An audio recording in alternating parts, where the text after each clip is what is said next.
Hi, I'm Justin Parker, And I'm John Perez. I'm Alexis Williamson. and this is going to be our video over our audit planning memo of Dillard's Incorporated.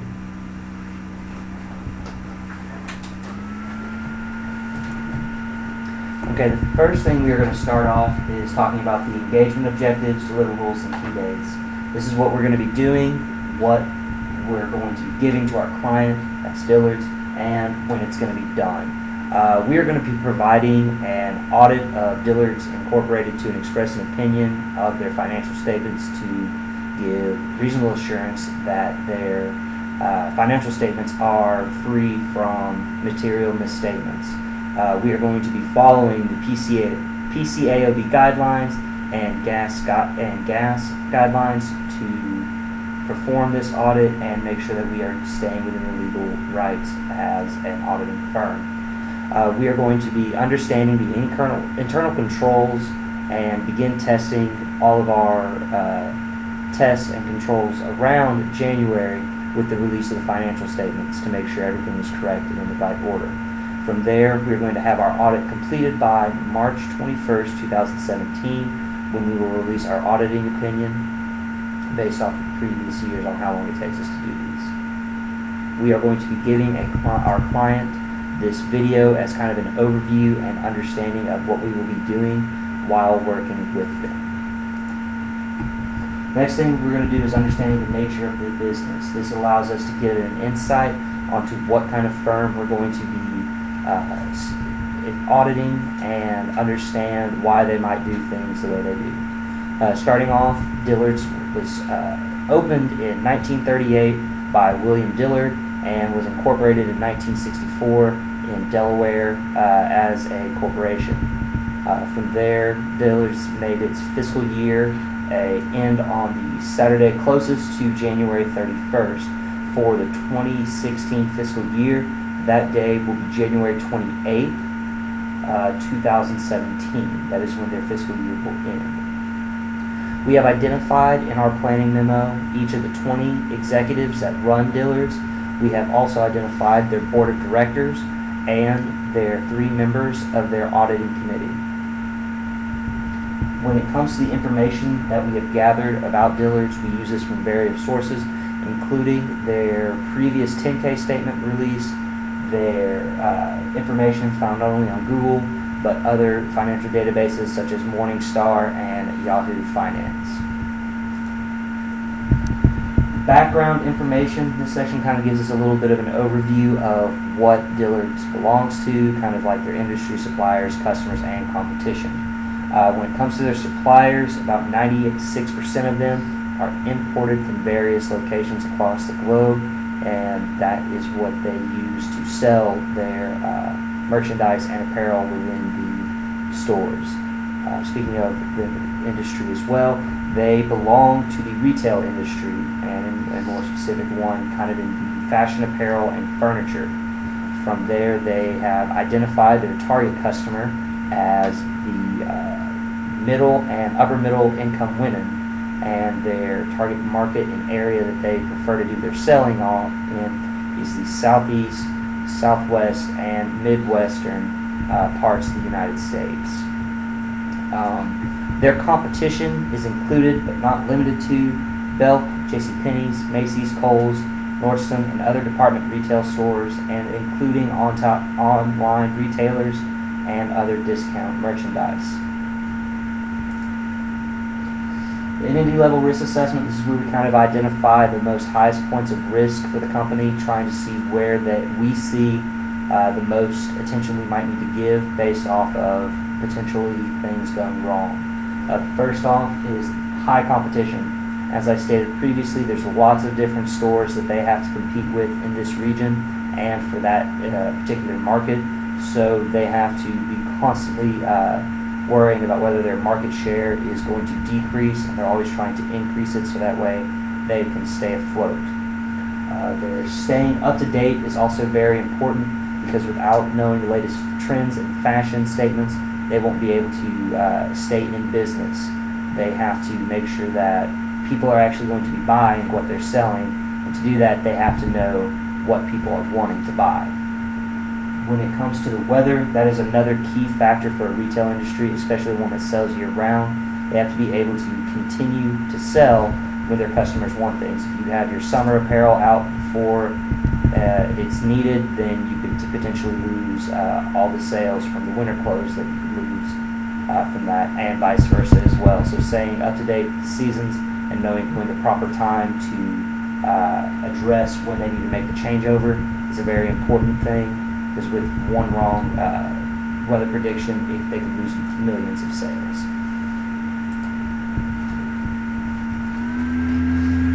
When determining the materiality for our audit of Dillard's, we determined that the use of a quantitative measure of 0.25% of total assets would be the best choice for determining materiality for Dillard's, because it is a public company and the nature of the business. For our total misstatement, we decided to base it on balance sheet accounts.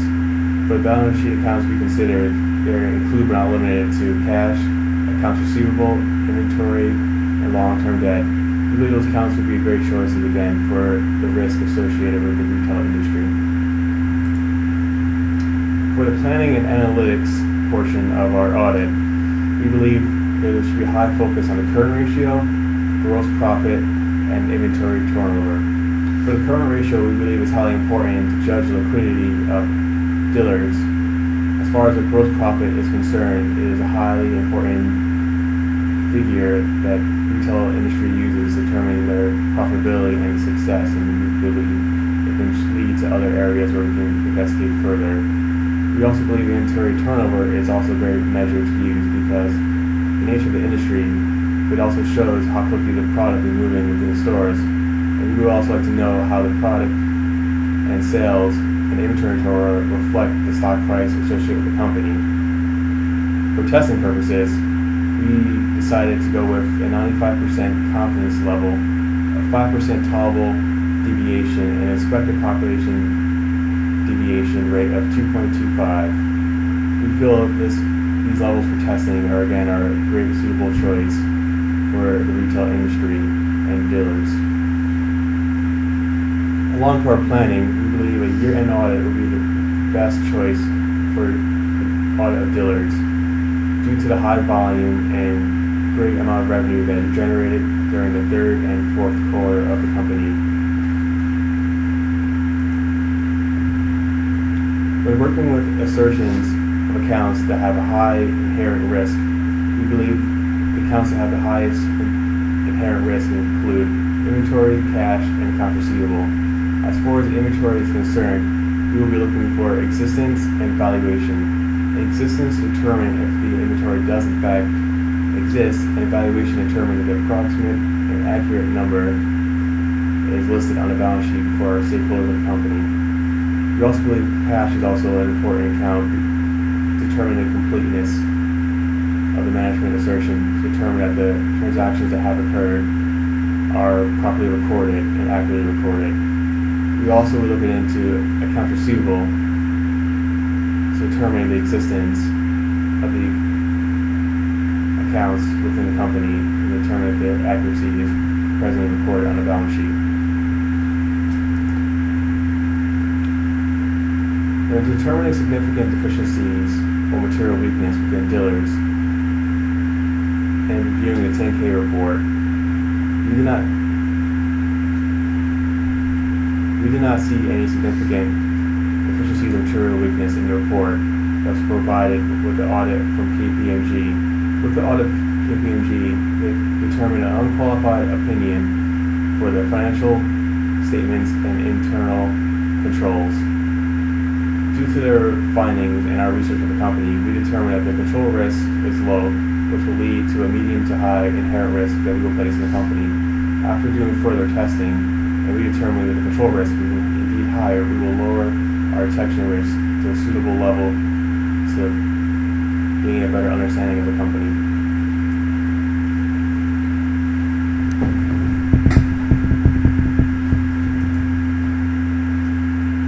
Alright, I'm going to go over other significant accounts and disclosures. For this, we've decided to pick out specifically 2 accounts, which is merchandise inventory and gift card recognition revenue recognition. We chose merchandise inventory because it is a source of their income, one of the largest accounts on their balance sheet, and because of the complex rules and different and varying rules that the companies have for valuing inventory.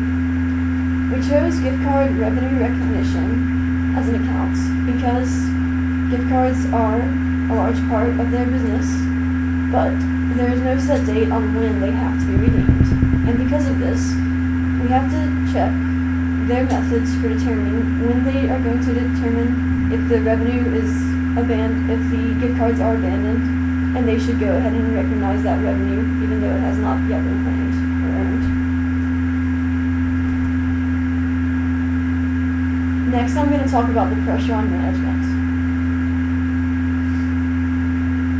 For the past few years, Dillard's has been suffering with meeting financial analyst predictions. Not too far beneath reports, but they have still, besides a few small exceptions, consistently fallen below reports. And this can hurt their stock price, their attractiveness to investors, and their attractiveness and ability to retain current investors, which can hurt their stock price and the future business if their reputation gets hurt from this. Next is major changes. First of all is management compensation. Ever since about 2011, management executive compensation has been at a steady decrease. You will see if you look at executive compensation in 2011, about 30 or 40 million in total. In 2015, it is at a staggering 12 million. So that's almost 20 million or so that they have given up. Not just in salary, but also in stock options. This shows integrity on their part and a willingness to make change to steer their company in the direction it needs to go. Their stock price has been decreasing as the market has not been so well. They've used this opportunity to buy back some treasury stock, to pay out some dividends, and from this we can see where they think the company is going, where it needs to go, and how they plan on steering it there. Lastly is industry issues. The industry that Dillard is in has been suffering recently. There's a few reasons for this. The first one I'm going to mention is online shopping, because brick and mortar stores are just not as viable or attractive to clients and customers as it used to be. And also, the economy is weak, or recovering, but not as good as it used to be. People don't want to spend as much money on frivolous things if they don't have to. Because of this, Dillard's, which sells clothes at a markup, has not been doing as well as some of its competitors. And that's the main industry issues that we've seen so far.